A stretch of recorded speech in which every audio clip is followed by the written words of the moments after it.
క్రీస్తునందు ప్రియులారా, మీ అందరికీ ప్రభు పేరిట శుభవందనాలు తెలియజేస్తూ ఉన్నాను. మరొకసారి శిలువ శ్రమల ధ్యానాంశములకు మిమ్మలను ప్రేమతో ఆహ్వానిస్తూ ఉన్నాను. యోహాను గ్రంథము యొక్క ధ్యానములు మనము చేసుకుంటూ ఉన్నాం ఈ యొక్క 40 దినాలలో.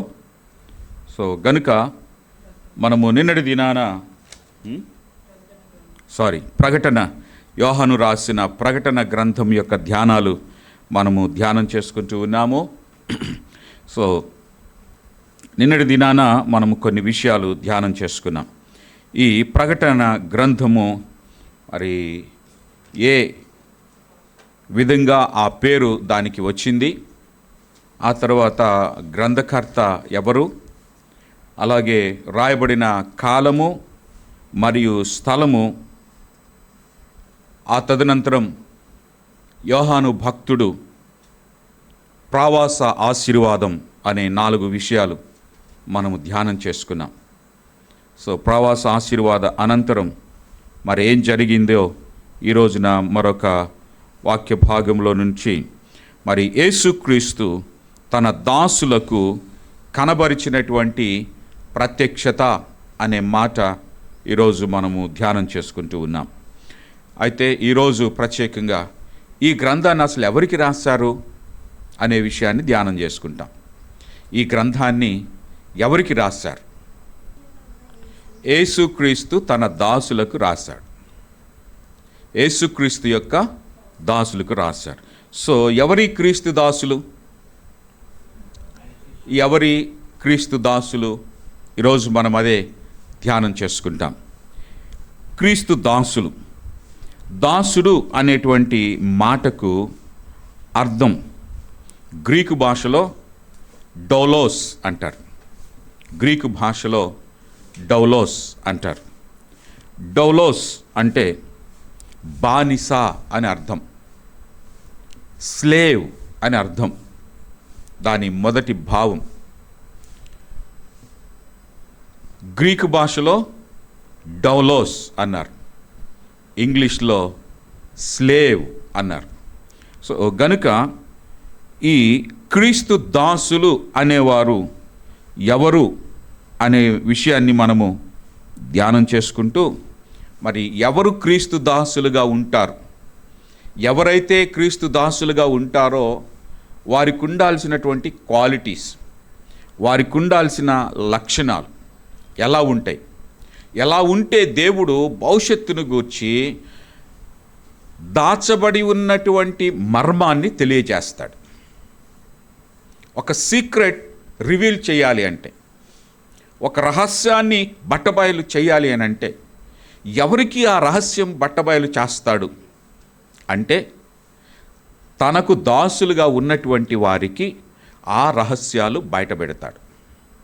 అంటే దాసుడనేటువంటి వాడికి మన ఆలోచన ప్రకారంగా దాసుడు అంటే ఒక పనివాడో, లేక స్లేవ్ అంటే ఒక బానిసో, మరి పనివాడికి ఒక బానిసకు మరి రహస్యాలు తెలుస్తాయా, రహస్యాలు తెలియజేస్తాడా యజమానుడు అని అంటే కొన్ని సందర్భాల్లో ఫస్ట్ వాళ్ళకే తెలుస్తాయి.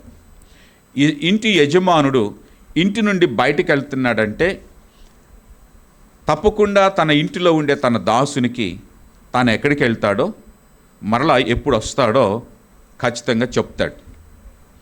ఎందుకంటే తాను వెళ్ళి వచ్చే వరకు ఆ దాసుడు ఖచ్చితంగా మరి బాధ్యతలను నిర్వర్తించవలసిన వాడై ఉన్నాడు. దాసుడు బాధ్యతలను నిర్వర్తించాలి కాబట్టి కొన్ని ప్రత్యేక సందర్భాలలో వారికి కొన్ని రహస్యాలు తప్పకుండా చెబుతారు. ఇక్కడ మనం గమనించినట్లయితే క్రీస్తు దాసులు ఎవరై ఉంటారు అనంటే వాళ్ళకు ఉండాల్సిన ఒక క్వాలిటీని మనము రోమిలకు రాసినటువంటి పత్రిక, రోమిలకు రాసిన పత్రిక 6వ అధ్యాయము 6వ వచనము నుండి 8వ వచనము వరకు మనము చదువుకున్నట్లయితే, రోమిలకు రాసినటువంటి పత్రిక 6వ అధ్యాయము 6వ వచనము నుండి 8వ వచనము వరకు మనం చదువుకున్నట్లయితే అక్కడ ఒక మంచి మాట మనము చూస్తాం. ఎస్, ఏమనగా మనకికను ఎస్ పాప శరీరము నిరర్ధకమగునట్లు మన ప్రాచీన స్వభావము ఆయనతో కూడా సిలువ వేయబడినని ఎరుగుదుము. దేవునికి మహిమ కలుగును గాక. ఇప్పుడు 16వ వచనము నుండి 18వ వచనం వరకు చదువుకుందాం. లోబడుటకు దేనికి మిమ్మును మీరు దాసులుగా అప్పగించుకొందురో అది చావు నిమిత్తమునకే గాని పాపమునకే గాని నీతి నిమిత్తముగా విధేయతకే గాని దేనికి మీరు లోబడుదురో దానికే దాసులగుదరని మీరెరుగరా. మీరు పాపమునకు దాసులయ్యుంటిరి గాని ఏ ఉపదేశ క్రమమునకు మీరు అప్పగింపబడితిరో దానికి హృదయపూర్వకంగా లోబడిన వారై పాపము నుండి విమోచింపబడి నీతికి దాసులైతిరి. ఇందుకు దేవునికి స్తోత్రము కలుగును గాక. సో ప్రియ దేవుని బిడ్డలారా, పాపము నుండి విమోచింపబడి నీతికి దాసులైనటువంటి వారు క్రీస్తు దాసులు. ఆమేన్. ఎవరు క్రీస్తు దాసులు అంటే, క్రీస్తు దాసులుగా ఉండేటువంటి వారికి ఉండే లక్షణము ఏమిటి, వారికి ఉండేటువంటి అర్హత ఏమిటి అనంటే, వారు పాపము నుండి విమోచించబడి నీతికి దాసులైనటువంటి వారు. వారికి ప్రత్యక్షతనిచ్చాడు, వారికి ఈ ప్రత్యక్షత అనుగ్రహించాడు, వారికి ఈ మర్మాలు బట్టబయలు చేశాడు, వారికి ఈ విషయాలు తెలియజేస్తూ ఉన్నాడు. గనుక పౌలు భక్తుడు రోమాలో ఉండేటువంటి సంఘానికి ఈ మాటలు స్పష్టంగా తెలియచేస్తూ ఉన్నాడు. దేవుడు తన బిడ్డలకు ఖచ్చితంగా ఏదైనా రహస్యం తెలియచేయాలి అనంటే వారు మొదటిగా పాపము నుండి విమోచించబడిన వారై ఉండాలి, రెండవదిగా నీతికి దాసులై ఉండాలి. అలాంటి వారికే దేవుడు ఈ ప్రకటన తెలియజేస్తూ ఉన్నాడు. సో గనుక మనం గమనించినట్లయితే రోమిలకు రాసిన పత్రిక 1వ అధ్యాయము 1వ వచనములో పౌలు తనను తాను క్రీస్తుకి దాసుడినిగా తెలియపరుచుకుంటూ ఉన్నాడు. మొదటి వచనం చదివితే, యేసుక్రీస్తు దాసుడను అపోస్తులుడిగా నుండుటకు పిలువబడిన వాడును దేవుని సువార్త నిమిత్తము ప్రత్యేకింపబడిన వాడనైన పౌలు రోమాలో ఉన్న దేవుని ప్రియులందరికీ అనగా పరిశుద్ధులుగా ఉండుటకు పిలువబడిన వారందరికీ శుభమని చెప్పి రాస్తూ ఉన్నాడు. సో ఈ పత్రిక రాసేటప్పుడు పౌలు తనను తాను ఏమని పరిచయం చేసుకుంటున్నాడు? తాను క్రీస్తు దాసుడను అని పరిచయం చేసుకుంటున్నాడు. ఒక నలుగురు గనక కూర్చొని మాట్లాడుకుంటుంటే వాళ్ళు ఎలాంటి మాటలు మాట్లాడుకుంటారు అనంటే, వాళ్ళకి తెలిసినటువంటి నూతనమైనటువంటి భాషలో ఎక్కువగా మాట్లాడుకుంటారు, కొంచెం విలువైన భాషలో మాట్లాడుకుంటారు. ఉదాహరణకి మన వాళ్ళు కనుక కొంచెం హైదరాబాదులో అక్కడ ఇక్కడ కొంచెం చదువుకొని ఏదైనా జాబ్ చేస్తూ స్థానిక ప్రాంతానికి వచ్చారనుకోండి, అలాంటి వారికి స్థానిక భాష తెలిసిన ఏ భాషలో మాట్లాడతారు? ఇంగ్లీష్లో మాట్లాడతారు, ఇంగ్లీష్లో పరిచయం చేసుకుంటుంటారు, ఇంగ్లీష్లోనే ఎక్కువగా వాళ్ళు తమని తాము వ్యక్తపరుచుకుంటూ ఉంటారు. అలాగే హైదరాబాదు వెళ్ళినా కూడా, హైదరాబాదు కనుక వెళితే వాళ్ళకి తెలిసినటువంటి తెలుగు పక్కన పెట్టి ఇంగ్లీష్ మాట్లాడతారు, లేదా హిందీ మాట్లాడతారు, లేదా ఉర్దూ మాట్లాడతారు. గనుక ఒక నలుగురు గనక చేరితే, విద్యావేత్తలైనటువంటి వారు గనక చేరితే, చదువుకున్నటువంటి బిడ్డలు ఒక చోటకి చేరితే పాలిష్డ్ లాంగ్వేజ్ మాట్లాడడానికి ఇష్టపడతారు. అయితే రోమా నగరము గురించి, రోమాలో ఉన్న సంఘము గురించి మనము మాట్లాడితే, రోమా నగరము చాలా ఉన్నతమైనటువంటి విద్య కలిగినటువంటి ప్రాంతం. హైదరాబాదుకు మించి ఇంకా ఢిల్లీ లాంటి ఓ ఉన్నతమైన మెట్రోపాలిటన్ సిటీ అన్నమాట. మహానగరం. మెట్రోపాలిటన్ సిటీ అంటే మహానగరం. నగరాలు, కొన్ని నగరాల సమూహము మహానగరము. ఆ మహానగరములలో పాలిష్డ్ లాంగ్వేజ్ని ఎక్కువ మాట్లాడతారు. సో ప్రజలు వారికి తెలిసిన భాషని ప్రక్కన పెట్టి ఇంకా మరి ఎక్కువైనటువంటి భాషని వారు మాట్లాడడానికి ఇష్టపడతారు. ఈ రోమా నగరము కూడా అట్లాంటి గొప్ప ఎడ్యుకేటెడ్ పర్సన్స్ ఉండేటువంటి ప్రాంతం. ఆ ప్రజలు హై రేంజ్లో తమను మాట్లాడుకోవాలనుకుంటారు. కానీ పౌలు ఆ రోమీలకు రాసేటప్పుడు తనను తాను ఎట్లా పరిచయం చేసుకుంటున్నాడు అని అంటే, ఒక బానిసను అనేటువంటి పదం ఆయన ఉపయోగిస్తూ ఉన్నాడు. దాసుడను అంటున్నాడు. క్రీస్తు దాసుడను. క్రీస్తు దాసుడు అని అంటే దాసుడు ఒక బానిస లాంటివాడు అని మనం ఇందాక చెప్పుకున్నట్లుగా. అంటే తనను తాను ఒక బానిస అని చెప్పుకుంటే ఎవరైనా కేర్ చేస్తారా? ఎవ్వరు కేర్ చేయరు. ఇంట్లో పనివాడు అని అంటే ఎవరైనా కేర్ చేస్తారా? అసలు కేర్ చేయరు. కానీ పౌలు తనను తాను అంతగా తగ్గించుకొని నేను క్రీస్తు యేసుకి దాసుడను అని చెప్తూ ఉన్నాడు. అలాగన పరిచయము చేసుకుంటూ ఉన్నాడు. కాబట్టి ఇక్కడ మనం గమనించినట్లయితే పౌలేమీ విద్యావిహీనుడు కూడా కాదు. పౌలు బహుభాషా నేర్పరి. ఆయనకి చాలా భాషలు వచ్చు. ఇటు యూదులకు సంబంధించినటువంటి యూదులు మాట్లాడే వారి అరామిక్ లాంగ్వేజ్ తెలుసు, వారి హెబ్రీ భాష ఆయనకి తెలుసు. అలాగనే మరి ఆ రోజున యూదులు మాట్లాడేటువంటి అరామిక్ భాష ఆయనకి తెలుసు. అలాగనే గ్రీకులు మాట్లాడేటువంటి గ్రీకు భాష తెలుసు. తాను మరి హెబ్రీయుడు కాబట్టి హెబ్రీలు మాట్లాడేటువంటి హెబ్రీల భాష తెలుసు. మరి చాలా గొప్పవాడు. ఏ అంశాన్ని ఎన్నుకున్నా కూడా, ఏ అంశాన్ని తీసుకున్నా కూడా అనర్గళంగా మాట్లాడగలడు.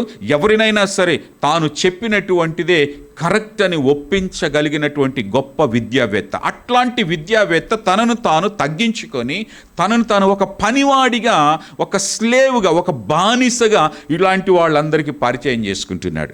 అంతకుముందు పౌలు ఎట్లాంటి వాడు? మహాజ్ఞాని, వేదాంతి అని అందరికీ తెలుసు. కానీ ఇప్పుడైతే నేను యేసుక్రీస్తుకు దాసుడను అని అంటా ఉన్నాడు. యాక్చువల్గా దాసుడిని ఆ రోజులలో ఏమని పిలుస్తారు అని అంటే స్లేవ్ అని పిలిచినప్పుడు ఆ స్లేవ్కి ఇంకొంచెం డీప్ మీనింగ్ ఏంటయ్యా అంటే బాండ్ స్లేవ్. బాండ్ స్లేవ్ అంటే ఎవరినైనా ఒకళ్ళని గనక కొనుక్కుంటే ఆ కొనుక్కున్నటువంటి వారు ఇక వారికంటూ ఏ స్వేచ్ఛ ఉండదు. యజమానుడు ఎవరైతే తనను కొనుక్కుంటాడో ఆ కొనుక్కున్నటువంటి యజమానుడి చిత్తమే వారి చిత్తం. అంతకు మించి ఇంకొకటి ఏమీ లేదు. తనకంటూ సొంత చిత్తం అనేది ఉండదు. So bond slave. మరి ఇంత గొప్ప విద్యావేత్త, అంత గొప్పగా చదువుకున్నటువంటి మరి పౌలు తనను తాను తగ్గించుకొని తనను తాను విధేయత కలిగినటువంటి వాడై నేను ఒక పనివాడిని, నేను ఒక బాండ్ స్లేవ్ని, ఒక బానిసని అని గొప్ప విద్యావేత్తలైనటువంటి ఆ నగరములో ఉన్నటువంటి వారికి పరిచయం చేసుకుంటా ఉన్నాడు. సో మరి ఇక్కడ మనం గమనించినట్లయితే ఆ రోజులలో ఉండేటువంటి సిస్టమ్ ప్రకారంగా యోసేపును గురించి మనం ఒకసారి ఆలోచన చేద్దాం. యోసేపు ఇష్మాయేలీలకి ఏం చేశాడు? తన అన్నలు అమ్ముకున్నారు. అన్నలు ఇష్మాయేలీని అమ్ముకుంటే ఆ ఇష్మాయేలీల దగ్గర నుంచి ఐగుప్తులో ఉండే పోతీఫర్ అనేటువంటి ఆయన యోసేపుని కొనుక్కున్నాడు. ఆదికాండము 39వ అధ్యాయము 1వ వచనం. రైట్, మనము ఈ విషయాలు చూడగలుగుతాం. యోసేపును ఐగుప్తునకు తీసుకొని వచ్చినప్పుడు ఫరో యొక్క ఉద్యోగస్తుడును రాజసంరక్షక సేనాధిపతి అయిన పోతీఫర్ అనేటువంటి ఐగుప్తీయుడు అక్కడికి అతన్ని తీసుకొని వచ్చిన ఇష్మాయేలీల యొద్ద అతనిని కొనెను. దేవునికి మహిమ కలుగును గాక. ఇక్కడ మనం గమనించినట్లయితే ఇష్మాయేలీల దగ్గర నుండి యోసేపు మరి బానిసగా పోతీఫరుకు అమ్మబడ్డాడు. అయితే ఎవరైతే అలా కొనుక్కుంటారో ఇక యోసేపు ఆ పోతీఫరుకి బానిస. పోతీఫరు ఏది చెబితే అదే చెయ్యాలి. యోసేపు కంటూ ఒక స్వేచ్ఛ లేదు. యోసేపు కంటూ ఏ ఫ్రీడమ్ లేదు. ఎటు తిరిగి పోవడానికి లేదు, పారిపోవడానికి కూడా లేదు. ఒకవేళ పారిపోయే ప్రయత్నం చేసినా ఆ రోజులలో కొనుక్కున్న వాళ్ళకి ఏం చేస్తారు అని అంటే, వాళ్ళు ఎవరైతే కొనుక్కున్నారో ఆ కొనుక్కున్నటువంటి వారి యొక్క సీల్ వారి మీద ఉంటుంది. ఇప్పుడు మనోళ్ళు కొంతమంది చెవుకు పోగులు పెట్టుకొని తిరుగుతున్నారు, చూసినవా? మగవాళ్ళు కూడా చెవు పోగు పెట్టుకుంటున్నారు. ఆ చెవుకు పోగుకి ఏముంటుందంటే, ఇతడు నాకు కొనబడినటువంటి వాడు, నా బానిస అని ఆయన చెవుకి ఆ పోగు ఉంటుంది. అలాగనే కొంతమందికి వారి మెడకి వేసేస్తారు, కొంతమందికి వారి చేతులకి వేస్తారు, కొంతమంది వారి కాళ్ళకి వేస్తారు వాళ్ళ గుర్తులు. ఇంకా మనకు బాగా అర్థమయ్యేటట్టుగా చెప్పాలి అని అంటే, మనం గనక పాల కేంద్రం పెట్టుకుంటే, పాల వ్యాపారం కనుక పెట్టుకుంటే, ఆ పాలు పోసేటువంటి వాళ్ళ దగ్గర ఉండేటువంటి గేదెలకి, బర్రెలకి, వాటి చెవులకి ఒక ఎల్లో రకమైనటువంటి గుర్తుంటుంది. అది ఎవరిదయ్యా అంటే పలానా వాళ్ళది అని వాళ్ళ గుర్తుతోటి వాళ్ళు కొన్నప్పుడు వేస్తారు. సో గనుక మరి కొనుక్కున్న యజమానుడికి సర్వ హక్కులు ఉంటాయి. యోసేపు అలాగున పోతీఫర్ కొనుక్కున్నప్పుడు పోతీఫర్కి యోసేపు మీద సర్వ హక్కులు ఉన్నాయి. ఎటు వెళ్ళడానికి వీలు లేదు. గనుక పారిపోవాలని ప్రయత్నం చేసిన పారిపోవడానికి వీలు లేదు. మరి ఇప్పుడు పౌలు గురించి ఆలోచన చేద్దాం. పౌలు ఏమంటున్నాడంటే, పౌలుని ఎవరు కొనుక్కోలేదు, పౌలు ఎవరి చేత అమ్మబడలేదు. పౌలు మరి ఎవరి చేత అమ్మబడ్డాడు? మరి పౌలును ఎవరు కొనుక్కున్నారు? మరి పౌలు కోసం ఎవరు వెలజల్లించారు అని మనం ఆలోచన చేస్తే, పౌలుని తనకు తానుగానే మరి క్రీస్తుకి దాసుడైపోయాడు. ఆమేన్, హల్లెలూయా. పౌలు తనను తానే నేను క్రీస్తుకి దాసుడను అని చెప్పుకుంటూ ఉన్నాడు. ఎందుకనంటే పౌలు క్రీస్తు రక్తము చేత కడగబడ్డవాడు. దేవునికి మహిమ కలుగును గాక. మత్తయి రాసినటువంటి శుభవార్త 20వ అధ్యాయము 28వ వచనాన్ని మనం ఒకసారి గమనించినట్లయితే, మత్తయి రాసినటువంటి శుభవార్త 20వ అధ్యాయము 28వ వచనం. మత్తయి రాసినటువంటి శుభవార్త 20వ అధ్యాయము 28వ వచనం. అలాగే మనుష్య కుమారుడు పరిచారము చేయించుకొనుటకు రాలేదు గాని పరిచారము చేయుటకును అనేకులకు ప్రతిగా విమోచన క్రయధనముగా తన ప్రాణమునిచ్చుటకు వచ్చెనని చెప్పెను. ఆమేన్. ఇప్పుడు పౌలుని ఎవరు కొన్నారు? ఈ లేఖన ప్రకారముగా యేసయ్య తన యొక్క ప్రాణమును క్రయధనముగా అనేకుల కొరకు తానే తన ప్రాణాన్ని, తన రక్తాన్ని ఇచ్చి అందరిని ఏం చేశాడంట? కొనుక్కున్నాడట. హల్లెలూయా. అందులో ఆ భాగంగా పౌలు ఆ సత్యాన్ని తెలుసుకున్నవాడై, యేసయ్య నన్ను తన స్వరక్తమిచ్చి కొన్నాడు, నా కొరకు ఆయన విలువ అర్పించాడు అని పౌలు గుర్తించిన వాడై తన జీవితాన్ని దేవునికి అప్పగించుకొని ఇప్పుడు నేను క్రీస్తు దాసుడను అని పరిచయం చేసుకుంటా ఉన్నాడు. దేవునికి మహిమ కలుగును గాక. అలాగనే మొదటి తిమోతిలకు రాసినటువంటి పత్రిక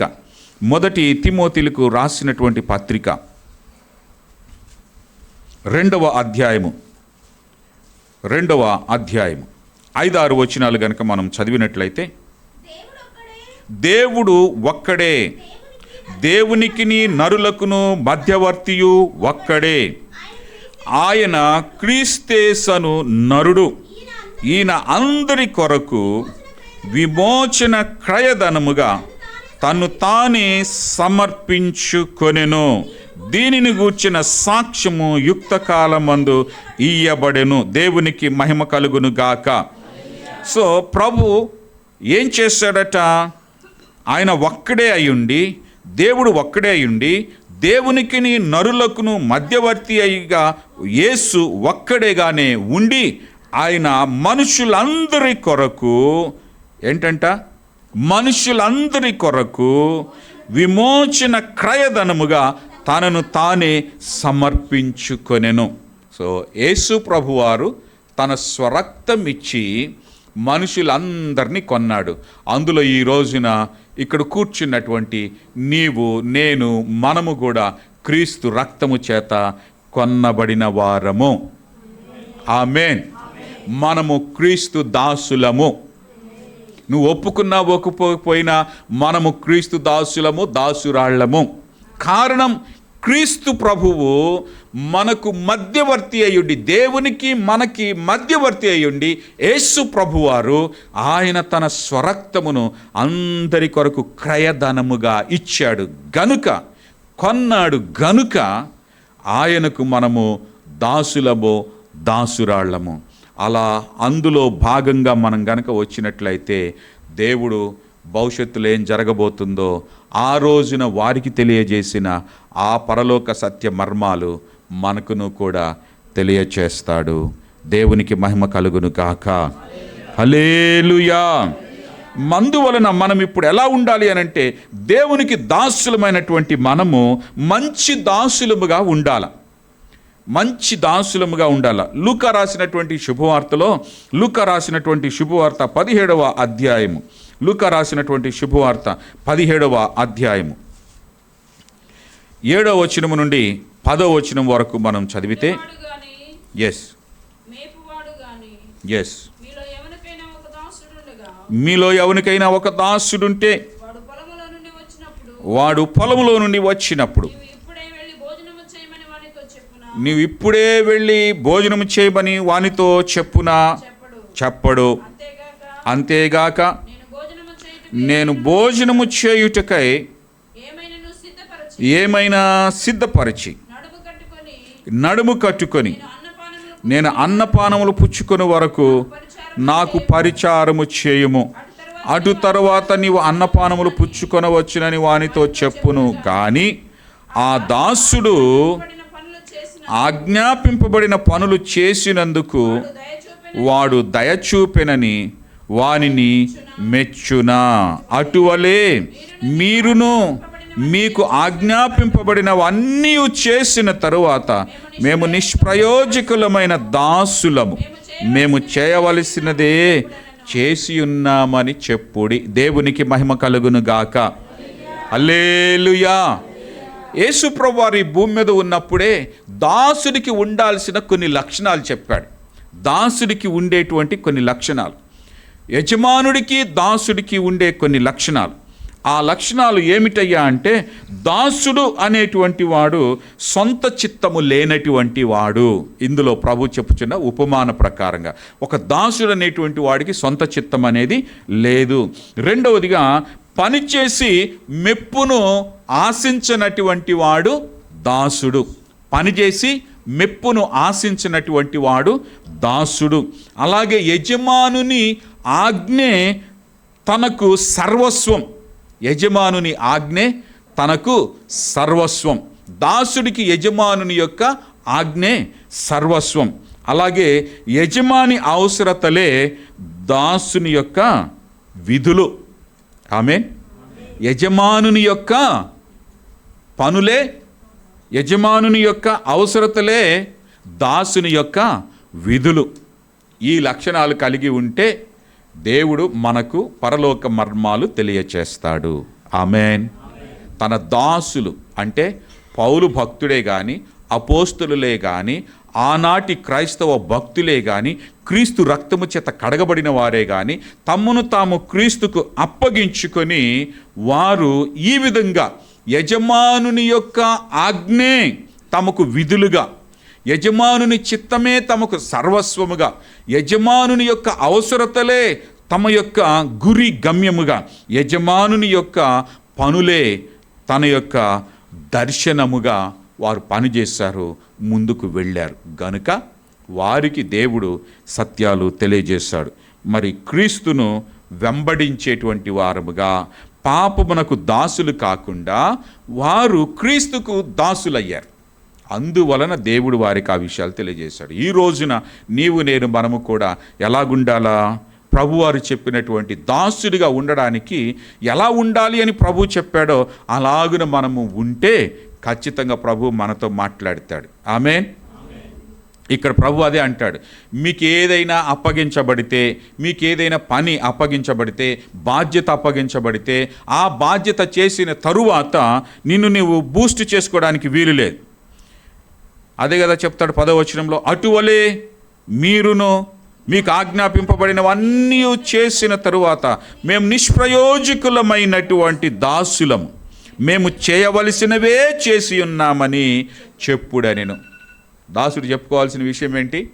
దాసురాలు చెప్పుకోవాల్సిన విషయం ఏంటి?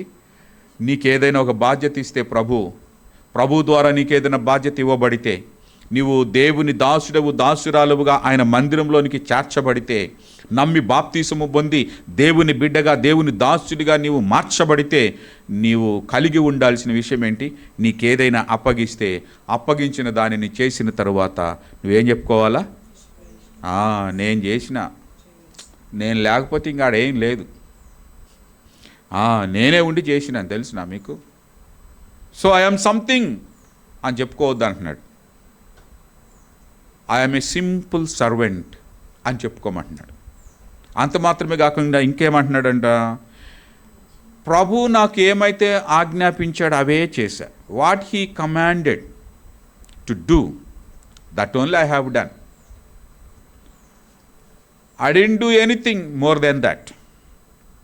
ప్రభు నాకు చేయమని ఆజ్ఞాపించినటువంటిది మాత్రమే నేను చేశా, కానీ అంతకు మించి మరి ఏమీ నేను చెయ్యలేదు అని మీరు చెప్పుకోవాలా. ఇది ప్రభు చెప్పింది. దేవుని దర్శనం, దేవుని ఆలోచన, మనము దేవుని బిడ్డలంగా ఉండాలి అని అంటే ఏం చేయాలంట?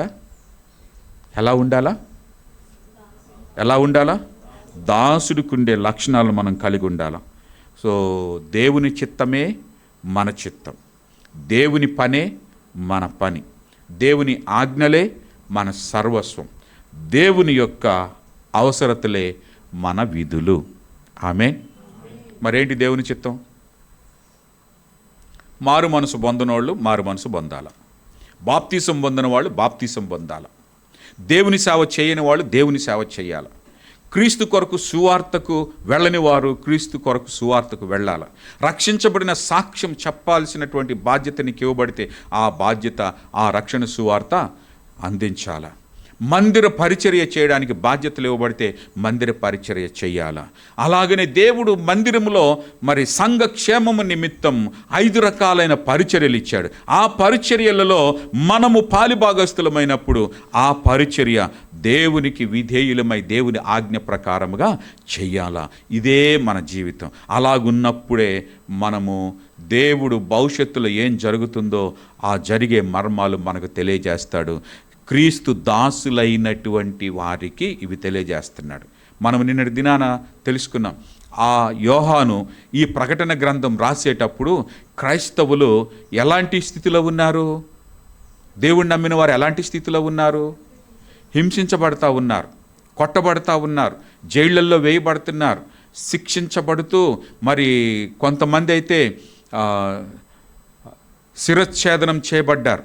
మరి కొంతమంది అయితే ఇలాంటి ఒక స్తంభాలకు కట్టబడి సజీవ దహనముగా వారిని కాల్చేస్తూ వచ్చారు. అలాగనే ఒక పెద్ద పెద్ద గ్రౌండ్స్, ఆడిటోరియంస్ ఉంటున్నాయి కదా, మరి ఆ ఆడిటోరియంలోనికి తీసుకొని వెళ్ళి వారిని ఆ ఆడిటోరియం మధ్యలో ఉంచి సింహాలను వదిలి ఆ సింహాలు వారి మీదకి వచ్చి వారిని చీల్చేస్తూ వారిని చంపేస్తూ తినేస్తూ ఉంటున్నటువంటి పరిస్థితులు, అందరినీ భయభ్రాంతులకు గురి చేస్తున్నటువంటి మహా హింసాయుతమైన కాలంలో వారు ఉన్నారు. అలాంటి వారికి ఎవ్వరు కూడా నువ్వు సింహాలను వదులుతావా? వదులు, అవి నన్ను చీల్చి చంపుతాయా? చంపని అన్నారు. అంతేగాని వామ్మో అని పారిపోలా. నన్ను కట్టేసి కాలుస్తావా? కాల్చు, నో ప్రాబ్లం. ఏడున్నా దేవుడే, ఆడగిపోయినా దేవుడే. ఆమేన్. నా తల నరికేస్తావా? నరికేయి. నా తల ఇక్కడున్నా ఒకటే, అక్కడున్నా ఒకటే. నువ్వేమైనా చేసుకో. I am completely sold out to God.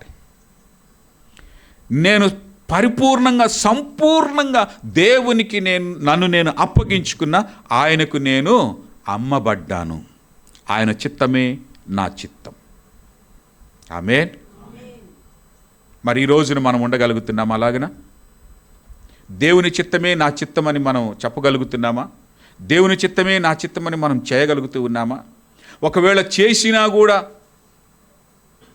దేవుడు నన్ను చేయమన్నదే చేశాను తప్ప అంతకు మించి నేనేం చేయలేదని చెప్పగలుగుతున్నామా? కొన్నిసార్లు మనకి ఎంత ఈగోస్ ఉంటాయో. నేనేంది పాస్టర్ గారితో మాట్లాడేది, పాస్టర్ గారే నాకు మాట్లాడాలా, నాకు చెప్పాలా కదా? పాస్టర్ గారు చెప్పలేదు, పాస్టర్ గారు నాకు చెప్పలేదు, లేకపోతే పాస్టర్ గారు నాకు చెప్పలేదు. సరే, వాళ్ళు చెప్పలేదు, ఏదో పనుల మీద ఉన్నారు. మన ఇంట్లో మనకి ఉండేది నలుగురు, మరి పాస్టర్ గారికి ఉండేది ఎంతమంది? 100 మంది. 100 మంది బాధలు తీర్చాలి కదా. ఆ 100 మంది బాధలు తీర్చే లోపల నీకు చెప్పడానికి ఒకవేళ ఆలస్యమైందేమో. అలాంటప్పుడు నువ్వేం చేయాలా? చెప్పాలా? ఇచ్చిన బాధ్యత విషయంలో అప్డేట్స్ ఉండాలా, రిపోర్ట్స్ ఉండాలా? ఉండవు, ఏముండవు. మాట్లాడరు, పలకరు, చెప్పరు, చెయ్యరు. బాధ్యతలు ఇస్తే దానిని గూర్చిన లెక్క పక్క ఉండదు. ఉంటారో తెలియదు, వెళ్తారో తెలియదు, వస్తారో తెలియదు, రారో తెలియదు, చేస్తారో తెలియదు, చెయ్యరో తెలియదు. ఎన్ని రకాలైనటువంటి విధానాల్లో ఉంటాయి. This is not the qualities of the servant of God. అలాగన ఉంటే దేవుడు మనలను మెచ్చుకోడు. అలాగను ఉంటే దేవుడు మన జీవితంలో ఎన్నడూ ఏదైనా చేయాలి అనే ఆశ మనం కలిగి ఉంటే ఆ ఆశ ఆలస్యం అవుతుంది. అందుకనే దేవుడు చెప్పాడు, మంచి దాసుడిగా మనం ఉండాలి. దేవుడు మనలను ప్రతి పరిస్థితుల్లో పట్టించుకునే విధంగా ఉండాలి అని అంటే దేవుని ఆజ్ఞలే మన విధులు. దేవుడు చేయమన్న పరిచర్య చేయడమే మన బాధ్యత. దేవుడు జీవించమన్న జీవితం జీవించడమే మన జీవిత పరమావిధి. ఆమేన్, హల్లెలూయా.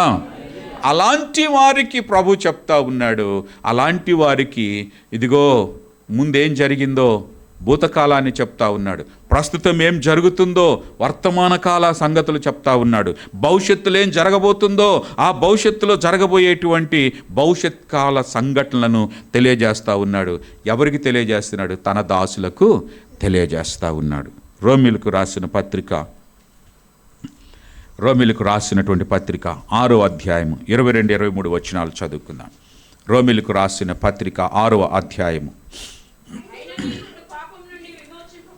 ఆయనను ఇప్పుడు పాపము నుండి విమోచించబడి దేవునికి దాసులైనందున పరిశుద్ధత కలుగుటయే మీకు ఫలము, దాని అంతము నిత్య జీవము. దేవునికి మహిమ కలుగును గాక. హల్లెలూయా. లెంట్ డేస్కి సంబంధించి మనం ఇప్పుడు ధ్యానాలు చేసుకుంటున్నాము గనుక దేవుని దాసుడుగా ఉండేటువంటి వారు ఇప్పుడు ఎలా ఉండాలని ప్రభు చెప్తూ ఉన్నాడు. మనకు అంతములో కలిగేటువంటి ఫలం ఏంటి అని మనం ఆలోచన చేస్తే ప్రభు అంటున్నాడు, అయినను ఇప్పుడు పాపము నుండి విమోచింపబడి దేవునికి దాసులైనందున పరిశుద్ధత కలుగుటయే మీకు ఫలము, దాని అంతము నిత్య జీవము. అది ఇప్పుడు దాకా చెప్పాను కదా, తల నరికేసిన నరికించుకో, నిన్ను చెరసాల్లో వేసినా వేయించుకో, లేకపోతే నిన్ను బాధింపించుకో బాధితుడుగా, లేకపోతే నిన్ను సింహాల దగ్గరికి వేసినా నో ప్రాబ్లం అని చెప్పు అని అంటే, ఏం పాస్టర్ గారు ఇలాంటివి చేయమంటారా అని అనొచ్చేమో. కానీ దేవుడు ఏమంటున్నాడు తెలుసా? ఒకవేళ అలాంటి పరిస్థితులు నీకు ఎదురై ఒకవేళ నువ్వు అలాంటిది చేయగలిగితే, నువ్వు చేస్తే నీవు ఎలాగ చేయాలో తెలుసా? శుద్ధమైన మనసుతో, అంతఃకరణ శుద్ధితో నీవు ఆ పని చెయ్యాలి. మనసా వాచ కర్మణ అంటారు కదా, అలాగన మనసా వాచ కర్మణతో దేవునిని నీవు పరిశుద్ధముగా ఆ విధులను అన్నిటినీ గనక పాటిస్తే, నేను ఆయన దాసుడను, ఆయనకు అమ్మబడినటువంటి వాడనని గనక నువ్వు అనుకున్నట్లయితే, మరణించే పరిస్థితి నీకు వస్తే దేవుడు ఏమంటా తెలుసా? దాని ఫలం ఏంటో తెలుసా? నిత్య జీవం. హల్లెలూయా. ఆ నిత్య జీవం పొందుకోవడానికే కదండి పొద్దున్నే లేచి వచ్చాం మనం. ఏం ఊరికే మీకు పని లేదా, నాకు పని లేదా, ఏం మీకు నిద్ర పడతలేదా, నాకు నిద్ర పడతలేదా, ఎవరికి ఏమవుతుందని హాయిగా నిద్రపోయేవాళ్ళు నిద్రపోతున్నారు కదా. హాయిగా పడుకునేవాళ్ళు పడుకుంటున్నారు, హాయిగా సొంత పనులు చేసుకునేవాళ్ళు చేసుకుంటున్నారు.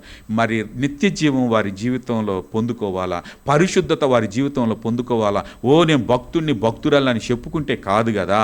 మరి ప్రభు కోసం పొద్దున్నే లేచి రాగలేని పరిస్థితి, ప్రభువు కోసం నువ్వు పొద్దున్నే సమయాన్ని ఇవ్వలేని నీ జీవితాన్ని ఏమనాలా? నువ్వు క్రీస్తు దాసుడు అనాలా, క్రీస్తు దాసురాలు అనాలా, లేకపోతే పనికి మాలినోళ్ళు అనాలా? ఏమనాలా? నిత్య జీవం పొందుకునే వాళ్ళు అనాలా, నరకానికి పోయేవాళ్ళు అనగల? దేవుడి కోసం త్యాగం చేయలేనాడు, దేవుని కోసం శరీరాన్ని కంట్రోల్ చేసుకోలేనాడు, దేవుని కోసం ఏదైనా నిలబడి దేవుడు చెప్పినట్లుగా సంఘము అందరూ కలిసి ఎదగాలి, కలిసి నేర్చుకోవాలి, కలిసి వరములను పంచుకోవాలి, కలిసి పని చేయాలన్నప్పుడు నాదే, ఊరంతా ఒకదారి, నాది ఒకదారి. అదేదో సామెత ఉంది కదా, ఊరంతటిది ఒకదారి అయితే ఉలికిపెట్టేది ఒకదారి అంట. అలాగా ఉండేవాళ్ళు మరి దేవుని దాసురాళ్ళు కాలేరు, దేవుని బిడ్డలు కాలేరు. దేవుడు వారిని పరిశుద్ధులనుగా ఎంచలేడు. పరిస్థితి నీ దగ్గరకు వచ్చినప్పుడు నీవు దానిని హృదయపూర్వకంగా మనపూర్వకంగా చేయగలిగిన రోజున ప్రభు నిన్ను బలా నమ్మకమైన మంచి దాసుడా అని దేవుడు నిన్ను నన్ను మెచ్చుకోగలుగుతాడు. ఆమేన్, హల్లెలూయా. నీవు క్రీస్తు రక్తము చేత కడగబడి, క్రీస్తు రక్తము చేత నీవు నింపబడి, క్రీస్తు రక్తము చేత నీవు కొనబడి ఆయనకి దాసుడు అయ్యావు గనుకనే ప్రభు నీకు మర్మాలు తెలియజేస్తా ఉన్నాడు. ఆమేన్.